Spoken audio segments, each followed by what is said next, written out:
मेरा नाम आनंद है। मैं बीए ग्रेजुएशन की पढ़ाई कर रहा हूँ। मेरा कॉलेज ग्रेजुएशन की पढ़ाई अभी अभी शुरू हुआ है। मैं बीए ग्रेजुएशन की फर्स्ट सेमेस्टर में नामांकन लेकर पहली बार कॉलेज जा रहा हूँ। मैं मध्य प्रदेश के एक छोटे से गांव के रहने वाला हूँ। मेरी प्राथमिक शिक्षा मेरे गांव के स्कूल से ही हुई है। हालांकि अब मैं कॉलेज की पढ़ाई करने के लिए मध्य प्रदेश से थोड़ी दूर शहर की एक यूनिवर्सिटी में अपना नामांकन किया हूँ। यह कहानी 2 साल पहले की है, जब मैं कॉलेज में इंटरमीडिएट में नामांकन किया था। मैंने थोड़ी उम्र गुजार देने के बाद पढ़ाई शुरू की थी। आपको बता दें कि जिस समय इंटरमीडिएट में पढ़ाई कर रहा था उस समय मेरी उम्र 19 साल थी। मैं जब इंटरमीडिएट में अपना नामांकन कराया था और पहली प्रथम साल का एग्ज़ाम देने के लिए तैयारी कर रहा था, एक दिन मेरे घर के बाहर एक डाकिया आवाज़ देता है। जब मेरी मम्मी दरवाज़ा खोलती है तो डाकिया कहता है कि आपके बेटे का नाम आनंद है, उसके लिए एक पत्र आया है कहीं से। मेरी माँ मुझे आवाज़ देती है और कहती है कि तुम्हारे लिए कोई पत्र आया है कहीं से, डाकिया से जाकर ले लो। मैंने उस पत्र को देखा तो उसमें आनंद कुमार नाम था, लेकिन पता की जगह पर किसी भी कारण से देखने में साफ साफ नहीं दिख रहा था। ऐसे में पते के स्थान पर क्या लिखा था कुछ समझ में नहीं आ रहा था, लेकिन मेरे शहर का पिन कोड लास्ट में लिखा हुआ था।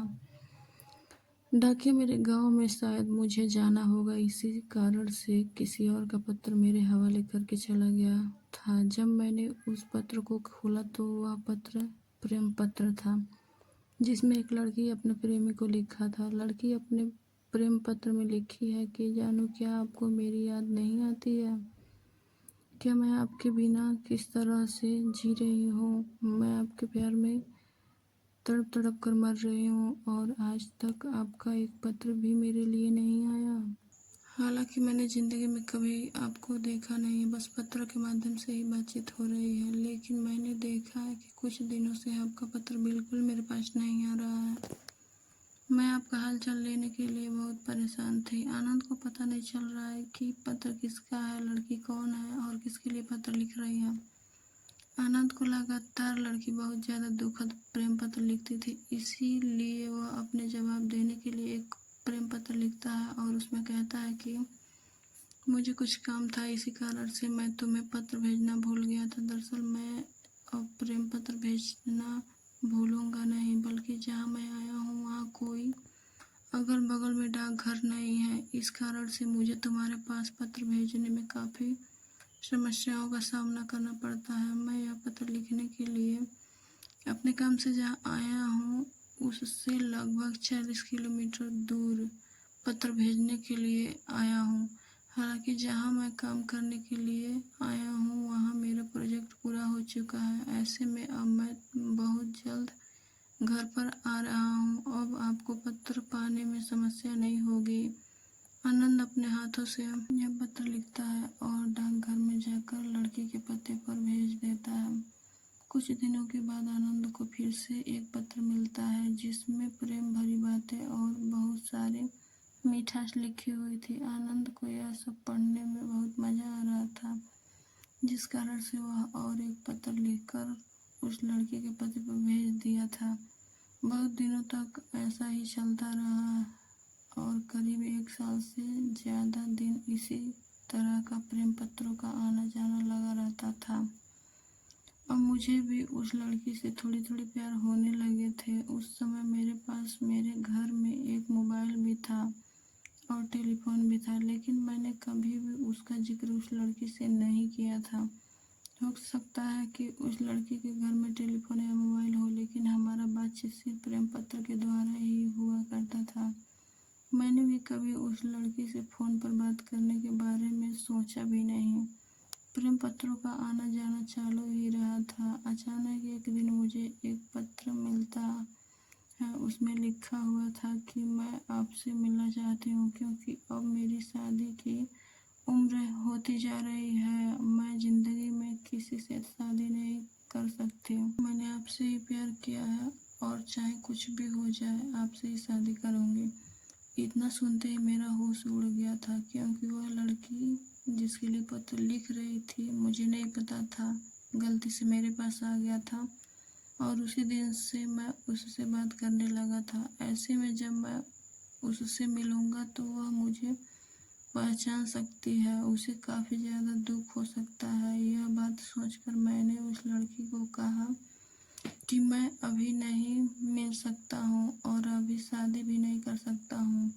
चलो एक बार मिलने का प्रयास करते हैं। दूसरी बार मैंने प्रेम पत्र लिखा और उसके जवाब में कहा कि ठीक है, मैं तुमसे मिलना चाहता हूँ। तुम अगले पत्र में मिलने का पता और जगह भेजना लिखकर, मैं वहाँ आ जाऊँगा। लड़की ऐसे ही करती है। वह पत्र के जवाब में किसी खास तारीख को, किसी खास जगह पर, किसी खास समय पर मुझे बुलाने के बारे में प्रेम पत्र पर लिखकर भेज देती है। उस दिन लड़की मुझसे मिलना चाह रही थी। उस दिन मैं बिल्कुल ही अच्छा कपड़ा पहनकर उस जगह पर लड़की से मिलने चला गया था। लड़की उस जगह पर पहले ही आ चुकी थी।